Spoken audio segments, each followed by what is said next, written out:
నమస్కారం ప్రజాప్రతినిధి న్యూస్కి స్వాగతం।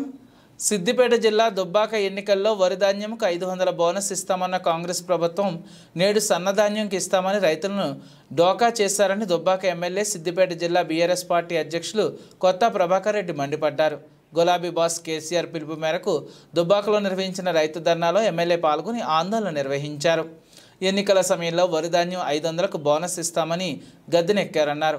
వానాకాలంలో ఇవ్వలేదని యాసంగిలో కూడా ఇవ్వలేదని మండిపడ్డారు। నేడు సన్నధాన్యంకు మాత్రమే ఇస్తామని తప్పించుకునే ప్రయత్నం చేస్తున్నారని, యాసంగిలో సన్నధాన్యం పండుతుందా అని ఆయన ప్రశ్నించారు। ఈ సంవత్సరం యాసంగిలో 30% పైగా పంట పొలాలు ఎండిపోయాయని, దిగుబడులు కూడా తగ్గాయని, వచ్చిన ధాన్యాన్ని కూడా కొనుగోలు చేయడం లేదని ఆగ్రహం వ్యక్తం చేశారు। రైతుల కోసం ప్రాజెక్టులు నిర్మించి త్రాగునీళ్లు ఇచ్చారని, మిషన్ కాకతీయ ద్వారా చెరువు కుంటలు బాగు చేసుకున్నామని, 24 గంటల కరెంటు ఇచ్చామని, రైతు బంధు రైతు బీమా పథకాలు అమలు చేశామని గుర్తు చేశారు। రైతు వ్యతిరేక కాంగ్రెస్ ప్రభుత్వాన్ని 500 బోనస్ ఇచ్చే వరకు అడుగడుగునా నిలదీయాలన్నారు। ఇది వాస్తవం। నిజంగా మరి ఇన్ని సంవత్సరాలు కష్టపడి 10 ఏళ్ల నుంచి తెలంగాణ 2014 నుంచి మరి మొన్నటి వరకు కూడా కేసీఆర్ ఉన్న రోజులు రైతులు మంచిగా కంటి నిండా నిద్రపోయి కడుపు నిండా అన్నం తిని సంతోషంగా ఉన్నారు। ఈరోజు కాంగ్రెస్ వాళ్ళు ఎప్పుడైతే వచ్చిర్రో వాళ్ళ సర్కార్ వచ్చిన తర్వాత మళ్ళీ కష్టాలు స్టార్ట్ అయినాయి। తెలంగాణ రాకముందు ఏ విధమైన కష్టాలు ఉండనో మళ్ళీ అదే కష్టాలు చూడాల్సిన దౌర్భాగ్యం మళ్ళీ ఈ కాంగ్రెస్ పాలనలో మరి 100% ఇది వాస్తవం। ఎందుకంటే మరి నేను పండించిన ప్రతి క్వింటాలుకు 500 రూపాయలు మరి బోనస్ ఇస్తా అని చెప్పి ప్రకటించి పాపం అమాయకులు రైతులు నమ్మిండ్రు। ఈరోజు నమ్మినందుకు మరి నిట్టడ ముంచిన మరి రేవంత్ రెడ్డి మరి తప్పకుండా ఈరోజు ఏదైతే నువ్వు మాట మార్చినవో అది ప్రజల ముందుకు వచ్చి క్షమాపణ చెప్పి ముక్కు నాలకేసే విధంగా నువ్వు చేయాల్సిన అవసరం ఉన్నది। ఇది చాలా దుర్మార్గమైన ప్రక్రియ।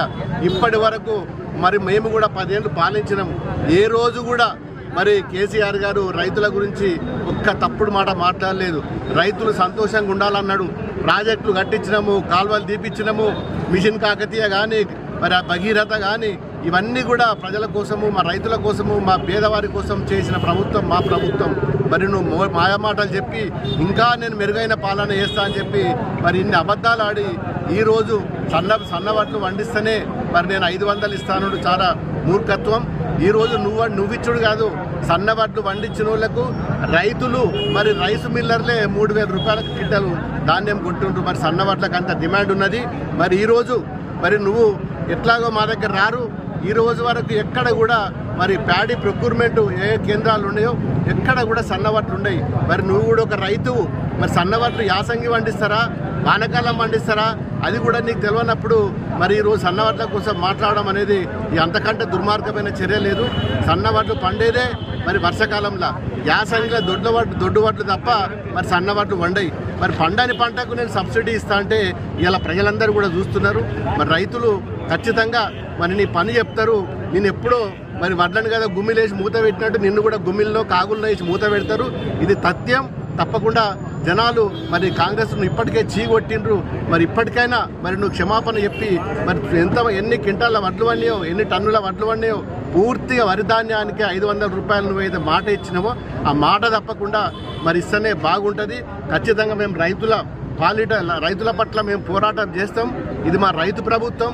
ఖచ్చితంగా రైతులకు మేము అండగా ఉంటాం। 500 రూపాయలు ఇచ్చే వరకు కూడా మా పోరాటం ఆగది। జై తెలంగాణ।